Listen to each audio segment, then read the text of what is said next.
इस कार्यक्रम के प्रायोजक हैं कृषि एवं किसान कल्याण मंत्रालय, भारत सरकार। हर जोखिम से निकल कर फसल आए, सुरक्षित हो जाए, फसल बीमा से हर किसान अब आत्मनिर्भर हो जाए। संकट के समय प्रधानमंत्री फसल बीमा योजना किसानों के लिए वरदान है।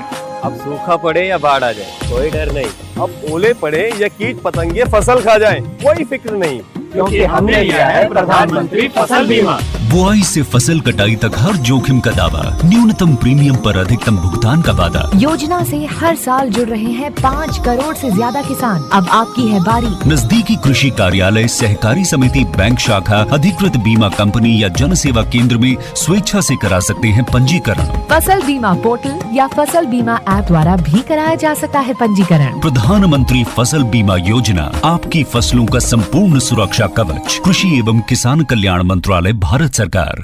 कार्यक्रम किसान वाणी सुनने वाले सारे बहन भाइयों ने विनोद मोरवाल की राम राम। भाइयों, मौसम जरूर बदल रहा है और इस बदलते मौसम के साथ साथ हम स्वयं तो अपना ध्यान रख रहे हैं, साथ के साथ फसलों का, डांगर डोर का भी, हर एक चीज का ध्यान रख रहे हैं। और भाई रखना भी जरूरी चाहिए, क्योंकि साथियों जो समय के साथ चलता है वो हमेशा प्रगति करता है और प्रगति हमेशा बनी रहे, इसलिए किसान वाणी हमेशा आपको तमाम वो सभी जानकारियां देता है जो जरूरत है। तो साथियों, आज कार्यक्रम किसान वाणी में हम जो चर्चा लेकर है जय उर्वरक के बातचीत करेंगे और साथ के साथ नमो ड्रोन दीदी योजना की भी बात करेंगे।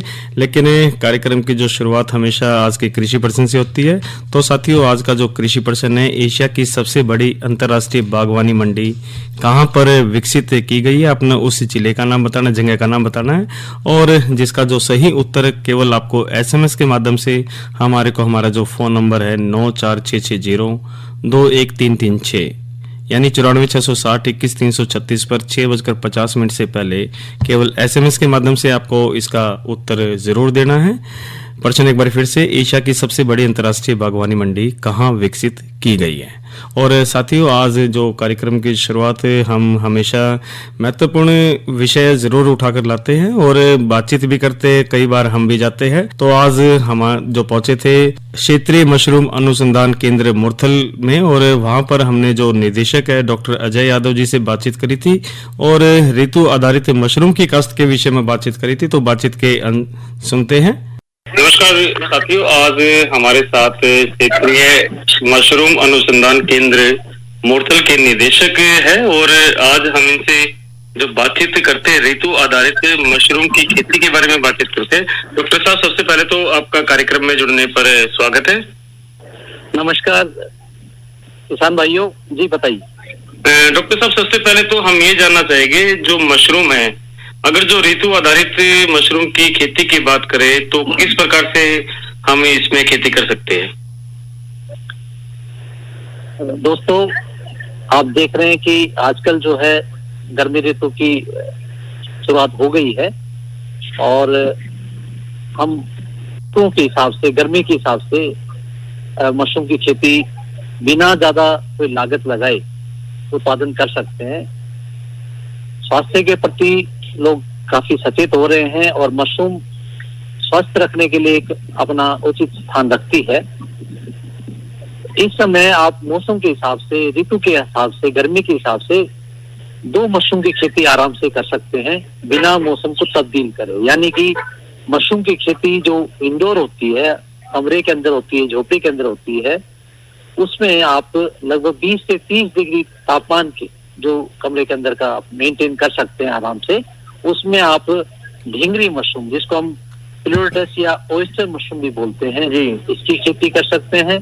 दूसरी जो है दूध छत्ता, दूधिया मशरूम जिसको बोलते हैं, मिल्की मशरूम भी बोलते हैं, उसकी खेती कर सकते हैं। दोनों मशरूम का जो तापमान है, जो शुरू करने का है, लगभग 24-25 डिग्री तापमान पे इसका बीज का फैलाव होता है। और जो ओयस्टर मशरूम है, ढींगरी मशरूम, उसके 20 से 30 डिग्री के आसपास जो है उसका फलन हो जाता है, यानी कि मशरूम का आकार आ जाता है। जो दूध छत्ता मशरूम है, मिल्की मशरूम जिसको बोलते हैं, उसका 28 से 30-35 डिग्री तापमान तक उसका फलन, उसकी मशरूम बन जाती है। तो ये 2 मशरूम हैं जिनकी आप आज के दिनों में आराम से इनकी खेती कर सकते हैं बिना कोई AC वगैरह लगाए, क्योंकि भ्रांति रहती है कि मशरूम तो जो है ठंड में होती है और ये तो ठंडे प्रदेशों में होती है, ऐसा कुछ नहीं है। पूरे वर्ष अलग अलग कुंभ की मशरूम की अलग अलग वैरायटी हैं जो हम तापमान के हिसाब से ऋतुओं के हिसाब से उनकी खेती कर सकते हैं और लाभ अर्जित कर सकते हैं और ताजा मशरूम उपलब्ध करा सकते हैं अपने कंज्यूमर्स को। जी डॉक्टर साहब, और अगर जो आजकल के दिनों की बात करें, जैसे अब गर्मी बढ़ती जा रही है, अब तो गर्मी ज्यादा बढ़ेगी, तो अब इसमें किस प्रकार की फिर तैयारियां करें इन मशरूम को लेने के लिए? जी, आप जानते हैं ज्यादातर जो मशरूम उत्पादक हैं या बनने वाले हैं, मशरूम को नमी की आवश्यकता होती है, हवा में नमी और साथ में तापमान। तो नमी बनाने के लिए आप ऐसे जो स्ट्रक्चर, ऐसा कमरा या ऐसी झोपड़ी बनाए जिसमें नमी बनी रहे।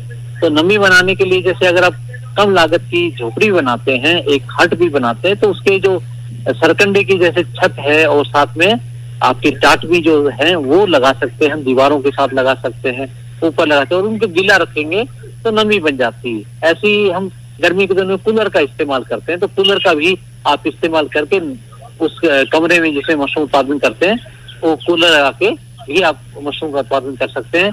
अब ये तैयारी की बात करते हैं कि भाई एक तो स्ट्रक्चर की बात होगी, अच्छा स्ट्रक्चर ताकि उसमें नमी बनी रहे और तापमान, क्योंकि वो जो प्रिवेलेंट है उसके हिसाब से गर्मी में गर्मी रहेगी, तो कमरे का तापमान जो है सामान्यतः 20 से 30 डिग्री के ज्यादा जब ज्यादा भी गर्मी पड़ती है तो 30-32 से ऊपर तापमान कमरे के अंदर नहीं जाता, क्योंकि आपने वहां छाछ का प्रबंध कर रखा है, कूलर वगैरह लगा रखा है, तो उससे नमी भी बनेगी और तापमान भी नियंत्रित रहेगा। अब बात आती है मशरूम को, इन दोनों मशरूम कैसे लगाया जाए। लगाने की विधि जो है की बात करते हैं तो बड़ी आसान है। ये दोनों मशरूम जो है बड़ी आसानी से लगा, इसमें कोई खाद बनाने के लिए की आवश्यकता नहीं पड़ती, केवल भूसे को, चाहे वो गेहूं का भूसा है, चाहे धान की पराल है या और किसी फसल के अवशेष है, जैसे आजकल सरसों की भी जो भूसी निकलती है, पदाड़ी जिसको बोलते हैं, इस प्रकार की जो, या गन्ने की जो पाती होती है, इन प्रकार की जो भी एग्रो वेस्ट है उनको आपने गर्म पानी में, यानी कि जैसे आपने किसी कट्टे में, कट्टा जो है जालीदार कट्टे हैं उसके अंदर भूसा भर लिया और उसको गर्म पानी में लगभग 2 घंटे उसको डुबा रहने दें। गर्म पानी का मतलब ये है लगभग 60-70 डिग्री टेम्परेचर का पानी हो, उसके अंदर जो आपने भूसा किसी कट्टे में बांधा है, जालीदार कट्टे में बांधा है, उसको उसमें डूबा रहने दे करीबन 2 घंटे, और उसके बाद इसको 2 घंटे बाद आप उसको बाहर निकाल लें और उनको लटका दें ताकि उसमें से जो पानी है वो निकल जाए, और जब पानी अच्छी तरह निकल जाए यानी कि आप उसको फिर फैला लो और उस जगह फैलाओ जहाँ पे साफ सुथरी जगह हो, फैला के, और उसके ऊपर जब ये बिल्कुल आपको लगे भी हाँ नमी नहीं रही है, यानी कि ये पानी इसमें से चू नहीं रहा है, उस समय या आप उसमें हथेली में दबा के देखेंगे तो हथेली भी गीली महसूस नहीं होगी, हल्की फुल्की नमी महसूस होगी। ऐसा जब भूसा हो जाए तो आप बिजाई के लायक हो गए, यानी कि ये उसका सबस्ट्रेट, यानी कि उसका आधार जिसके ऊपर मशरूम उगानी है वो तैयार हो गया आपको। इसके बाद बीज आप डालिए, जिसको बीज को मशरूम के बीज को स्पान बोलते हैं, तो बीज का प्रबंध आप पहले से करके रखिए। जब भी अगर मशरूम की सोच आती है तो बीज आप पहले बुक करवाइए और जो बीज है वो आप लेके रखिए। जब बीज बिजाई करते हैं और भूसा तैयार है तो बीज क्या है, जैसे हम खाद का छिड़काव करते खेतों में, ऐसे ही बीज का जो है उस भूसे के ऊपर बीज डाल देते हैं। जो आपका अगर मान लिया 100 किलो आपका भूसा था तो उसमें लगभग 100 किलो में 10% 10 से 12 किलो बीज उसमें लगेगा। तो उसके ऊपर बीज को छिड़क दिया और उसको हाथों से मिलाया, और जो बैग है, पॉलीथीन के थैले हैं या जो आपके बीज कट्टे हैं उनके अंदर मिले हुए भूसे को जिसमें बीज मिला रखा है उसको भर दे।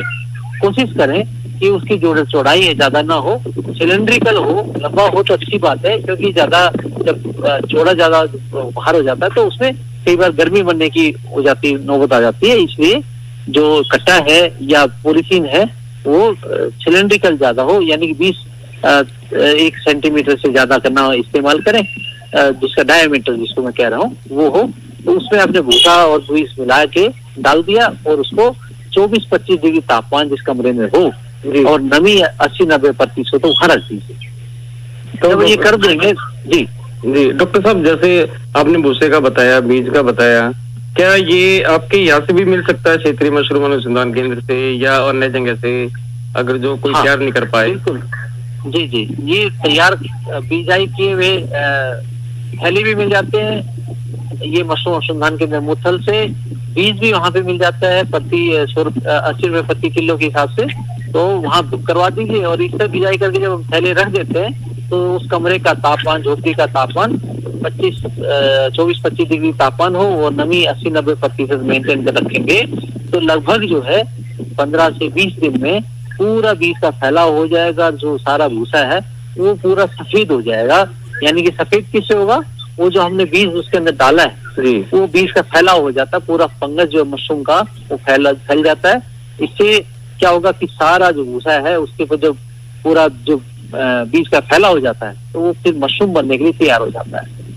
तो इस तरह कंडीशन मेंटेन करेंगे तो लगभग बिजाई के 20 से 25 दिन बाद मशरूम उत्पादन उसमें से ओयस्टर का या झींगरी का शुरू हो जाता है। हाँ, जब मशरूम उत्पादन के लिए जब तैयार हो या मशरूम दिखने लगे छोटी, ठीक उसमें हवा का आवागमन थोड़ा बढ़ाना पड़ेगा और उस कमरे में लगभग 8 से 10 घंटे चित्रा लाइट आ जाए तो यानी कि आपने दरवाजा खोल रखा है या खिड़की खोल रखी तो लाइट आ जाती है। इस प्रकार को 8 से 10 घंटे या उस कमरे में तो लाइट जगा दीजिए। 8-10 घंटे लाइट जगी रहेगी तो वो लाइट से मशरूम इनिशिएट होती है, शुरुआत होती है।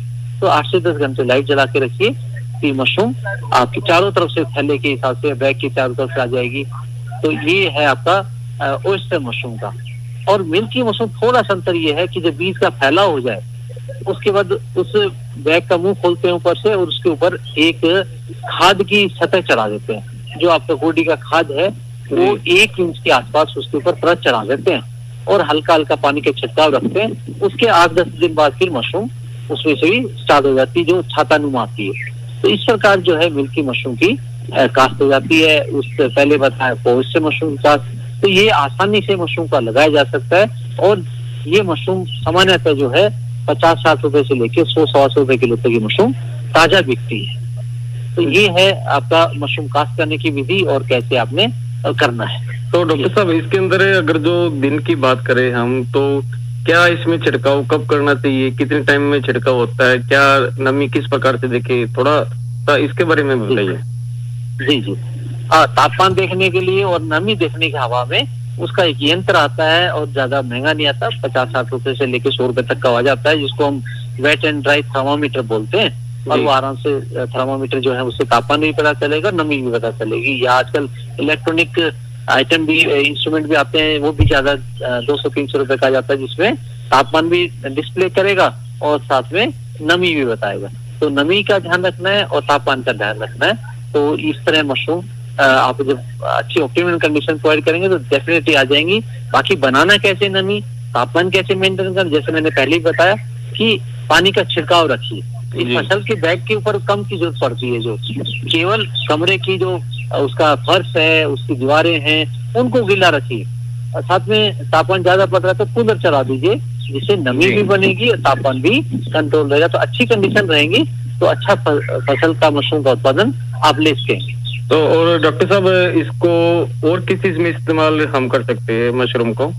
जैसे ये तो बेचने की बात होगी बाजार के, इसके अलावा कोई अचार वगैरह इसमें भी यूज कर सकते हैं या कहीं बाहर? दोनों मशरूम का आप तो टोटली बेच या तो बेच दीजिए या सुखा लीजिए, दो है।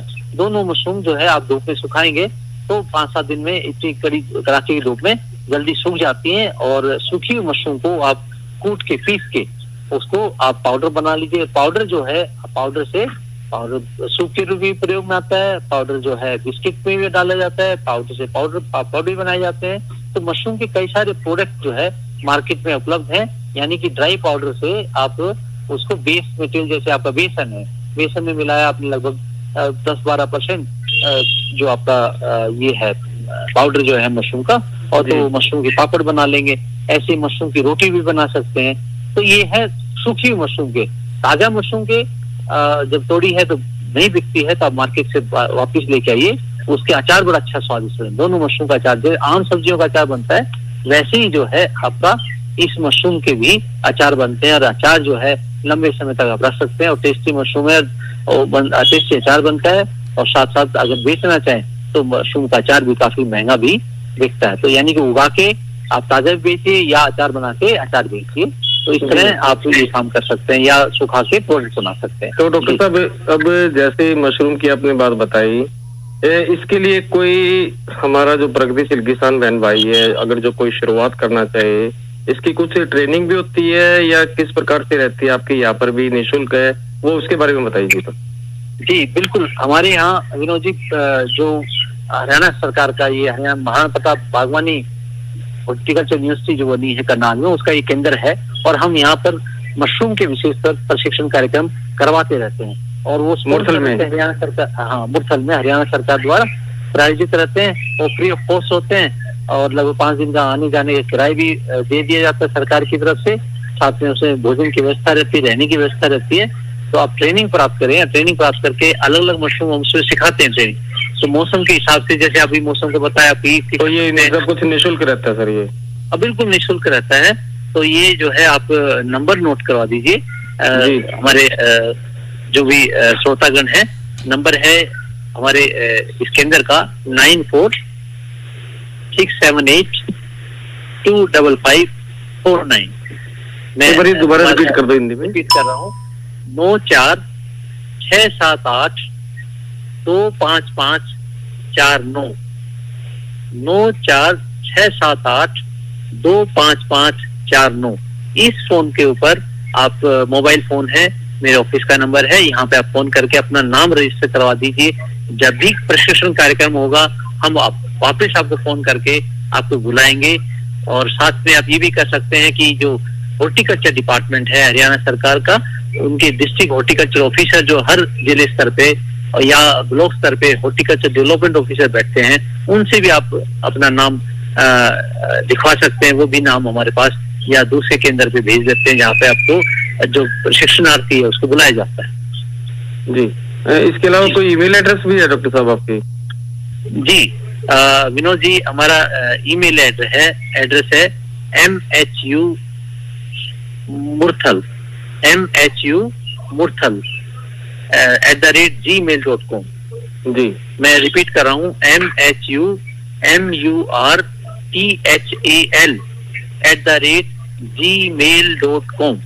इसके ऊपर भी जो भी इंटरेस्टेड हो वो अपने मेल कर सकते हैं, हम उससे वहां से भी संपर्क साध लेंगे। जी, तो डॉक्टर साहब, आपने जो महत्वपूर्ण आपने आज जानकारी दी और एक उम्मीद करते कि प्रगतिशील किसान बहन भाई इस क्षेत्र को अपनाकर ज्यादा से ज्यादा लाभ प्राप्त करेंगे। कार्यक्रम में जुड़ने पर आपका बहुत बहुत धन्यवाद। ठीक है जी, नमस्कार जी, धन्यवाद। तो साथियों, ये बात हमने करी डॉक्टर अजय यादव जी से, और जो कि क्षेत्रीय मशरूम अनुसंधान केंद्र मुरथल के निदेशक है। और वास्तव में साथियों देखो, कोई भी चीज़ हो, अगर जो हम समय के अनुसार अपडेट रहते हैं तो उसमें भाई फ़ायदा तो ज़रूर मिलता है। और मशरूम का तो हमेशा, चाहे अचार के चाहे प्रोडक्ट के बारे में कह ले, और आजकल तो जो खाने पीने की भी चीज़ें उसमें भी मशरूम का इस्तेमाल होता है, उसका चूरा बना के, और अन्य जो बिस्कुट है या फिर अन्य चीज़ें हैं उसमें भी हम ड्राई फ्रूट में इसको इस्तेमाल करते हैं। और साथियों, ये तो महत्वपूर्ण हमने बातचीत करी, और अब बातचीत एक महत्वपूर्ण जरूर कर लेते हैं जैव उर्वरक के बारे में, क्योंकि जो जैव उर्वरक है वो जीवित सूक्ष्म जीवों से बने पदार्थ होते हैं और इन्हें जैविक खाद, जीवाणु खाद, टीका या फिर इनाकुलेंट भी कहा जाता है। और ये मिट्टी की उर्वरता जो क्षमता तो उसको बढ़ाते हैं और पौधों की जो वृद्धि को बढ़ा देते हैं। और जैव उर्वरक पर्यावरण के अनुकूल उर्वरक होते हैं। और जैव उर्वरक भाई जिस तरह देखो कैसे बने, सूक्ष्म जीवों और नमी दान पदार्थों के मिश्रण से ये बनते हैं। उदाहरण के तौर पर भाई जो राइजोबियम है, एजोस्पिरियलम है, और एंजोबोटेक्टर है, फास्फोबैक्टीरिया है, नील हरित है, शैवाल है, माइक्रोइजा एजोला है। और इसके जो लाभ की बात करें तो साथियों, ये मिट्टी की उर्वरकता बढ़ाते हैं और पौधों की जो वृद्धि को बढ़ा देते हैं और पर्यावरण को भाई स्वच्छ रखने में भी भाई ये मदद करते हैं। और इसके इस्तेमाल की जब हम बात करें तो भाई बीजों में डालकर या मिट्टी में मिलाकर इसको हम इस्तेमाल कर सकते हैं। और जब फायदों की इसकी बात करते हैं तो साथियों देखो, एक तो पौधों को जो प्राथमिक पोषक तत्वों की जो आपूर्ति है वो उसमें बढ़ाते हैं, साथ के के साथ जो मिट्टी की उर्वरता बढ़ाते हैं और पौधों की जो रोग प्रतिरोधक जो क्षमता है उसको भी बढ़ाते हैं और फसलों की जो पैदावार भी बढ़ती है और फलों और दानों का जो प्राकृतिक स्वाद है भाई उसको भी बनाए रखने में भी महत्वपूर्ण ये भूमिका निभाते हैं और साथ के साथ जो जड़ों और तनों का जो विकास इसमें बढ़ाते हैं और पौधों को जो तेज हवा है, अधिक वर्षा है और जो सूखे की स्थिति में सहन करने में भाई ये मदद जरूर करते हैं। तो साथियों जैव उर्वरक का हमने इस्तेमाल जरूर करना चाहिए। और अब बातचीत जरूर कर लेते हैं भाई, कल की कृषि कार्यक्रम की जानकारी देते हैं। और भाई कल तो है रविवार और रविवार में साथियों मेरे साथ बने रहिए और कल जो कार्यक्रम रहेगा थारी चिट्ठी मारे गीत, सारी चिट्ठी आपकी जरूर बातचीत जाओगी और भाई जो बढ़िया जो गीतों की रागनियों की जो फरमाइश हो सारी की सारी जरूर ली जाएगी। और भाई जो सोमवार को जो हम कार्यक्रम अन्नदाता लेकर आए उसमें जो चर्चा का विषय रहेगा राष्ट्रीय स्तर कृषि मिशन और आज की नसीहत में बात करेंगे मधुमक्खी वंशों के लिए कृषि भोजन में उस के महत्व के बारे में बातचीत करेंगे। और इसी तरह साथियों जो एक जानकारी भी जरूर आपको आगे साझा करेंगे, लेकिन साथियों ये अब लोकगीत सुनते हैं रागनी और उसके बाद चर्चा को आगे बढ़ाते हैं।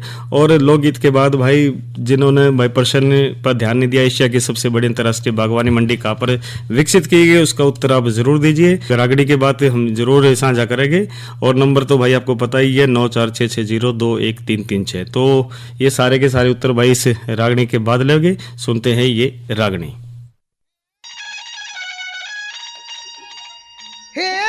मन कमरिया रे सास डोरी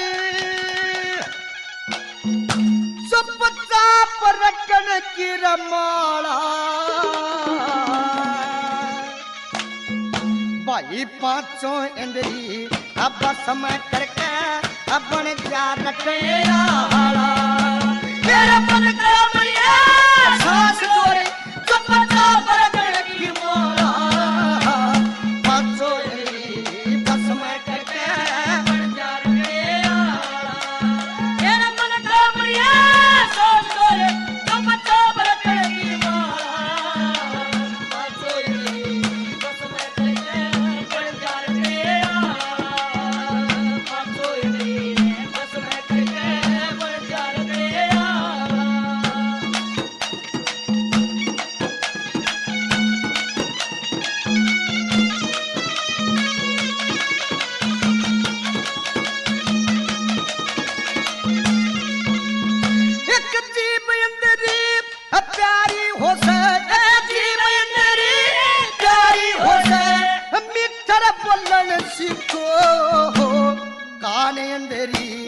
शब्द सुनन बुद्धि तोलन सीखो भाई नैन इंद्री रे धर्म जंग पे घूमन डोलन सीखो एक गुप्त इंद्री पर नारी पे मतना खोलन सीखो एक गुप्त इंद्री पर नारी पे मतना खोलन सीखो इस मन पापी ने बस में कर ले रे मन पापी ने अरे और लगा दे ताला पांचों इंद्री बस में करके बन जा रखेला मेरा मन कमरिया सास डोरी सुपचा परकन की माला पांचों इंद्री बस में करके बन जा रखेला पांचों इंद्री बस में करके बन जा रखेला।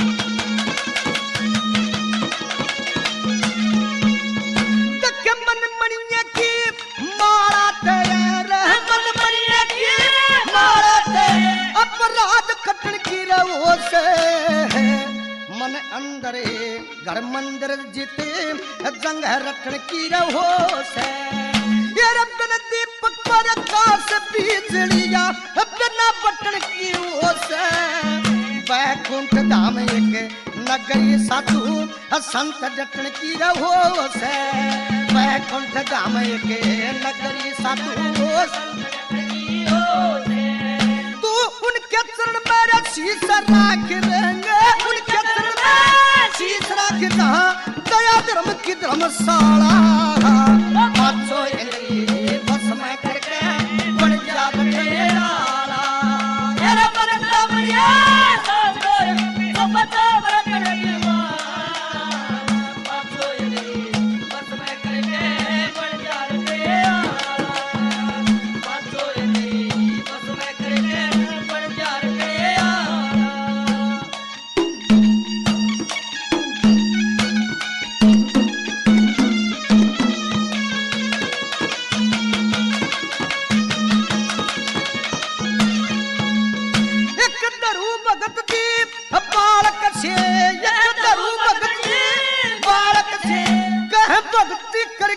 भाई गुरु गोरखनाथ जति कहलाए शिष पूर्ण ब्रह्मचारी। वो धन्ना भगत रविदास भगत में ये पशु इंद्री माई। मीरा बाई सदन कसाई भक्ति ने पार उतारी। मीरा बाई सदन कसाई भक्ति ने पार उतारी।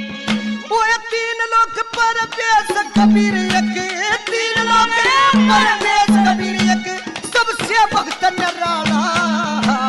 बाजो इंद्री बस में करके बन जा रहे आला। तेरा मन का मरिया तो पता बकड़ के मां। बाजो इंद्री बस में करके बन जा रहे आला।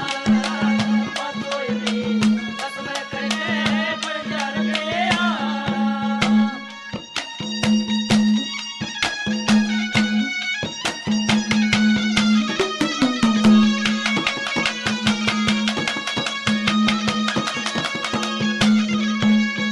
देखे भगमा कपड़े, अरे भगमा कपड़े बस मर माले एक तारा सले के बेरा नानो कित चलेगा जग का सहारा लेके। इन भक्ता का नाम मेटन लगे कफिर आरा लेके। भजन करा दिन भगवान का सच्चा सहारा लेके। भजन करा दिन भगवान का सच्चा सहारा लेके। इस मेरे संग नबी अंश बना जो मेरे संग अंश बना जो ऐसा यो का काला। बातों इंद्री बस में करके बन जा रहे आला।